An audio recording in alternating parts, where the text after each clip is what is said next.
So fast forward several years, you get married, have a son, become part of that climber that's working and got family, and you know, the whole thing. So what was that like for you? Oh man, so I'll start from the very beginning. So when I first became pregnant, I was so ill. Like I had morning sickness for my entire pregnancy. So my days were spent sleeping, climbing, or swimming. Like anything else, and I would just be like, kind of like throwing up and just sick. But when I was climbing, I was like, I could kind of keep it together. I think it was a lot of it was like mental, right? You're so distracted that your body is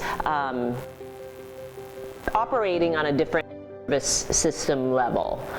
So I climbed throughout pregnancy, but at that time there were, I didn't really see, except for my climbing girlfriends, like we saw no pregnant climbers. I used to get so much flack for climbing pregnant.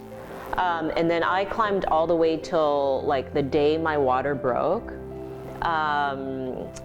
I got back, like an idiot, I got back into climbing like a week or 10 days after I gave birth. And you know, the birth hormones do a crazy thing to your joints. They soften your joints. So then I like injured my pubic symphysis and had massive problems after that. Well, the beautiful thing about pregnancy though, I do really feel like when you become, or when women become pregnant, they become the mama animal.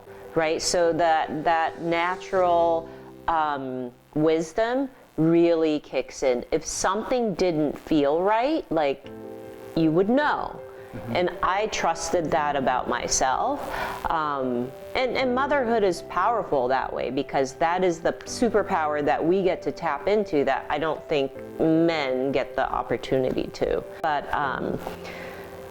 you know, while my son was not moving and sleeping in his thing, it was actually pretty easy to climb. And then once he started toddling, I was still bringing him into the gym. But at the time I was living in Austin, and I have like some funny stories, but I would, you know, I nursed my son till like he was almost 3, and I would just like essentially nurse in the gym, and the gym owner kind of used to make, I don't think he liked it. He's like, and my son used to call nursing abu. So the gym owner, affectionate, would be like, "Are you abuing in the middle of the rock gym again?" And I think he meant it as a joke, but it also wasn't a joke, right?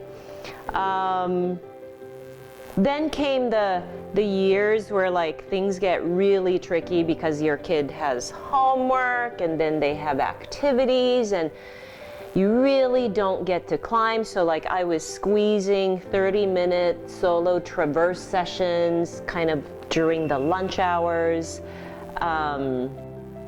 You know, you just like do what you can to try to stay in shape, but I think at some point it became too hard, and I was like, you know what?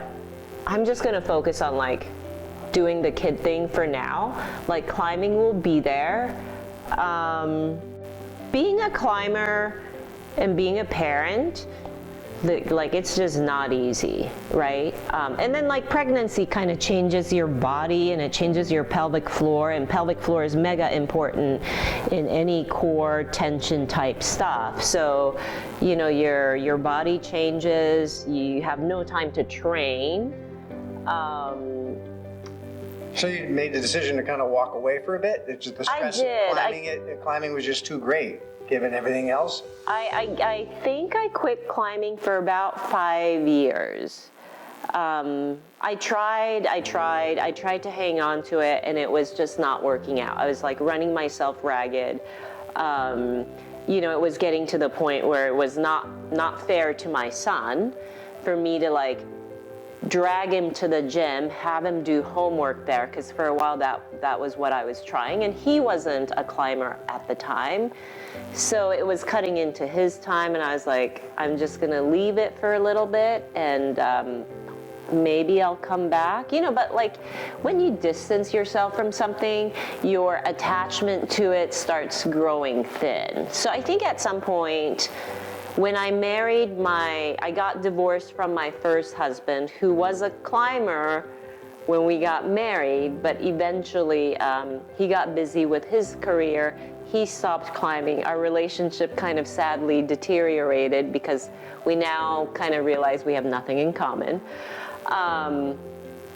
And then by the time I married my second husband, I was like, okay, it's now is not the time to climb. There's just like too much life going on, and maybe I'll come back to it. But I wonder if I'm in this long goodbye stage with climbing, right? Like, I know, well, shoot, if I had 20 years, that would be amazing. That would put me at climbing at 75. Right. That would be phenomenal, but I'm not counting on it.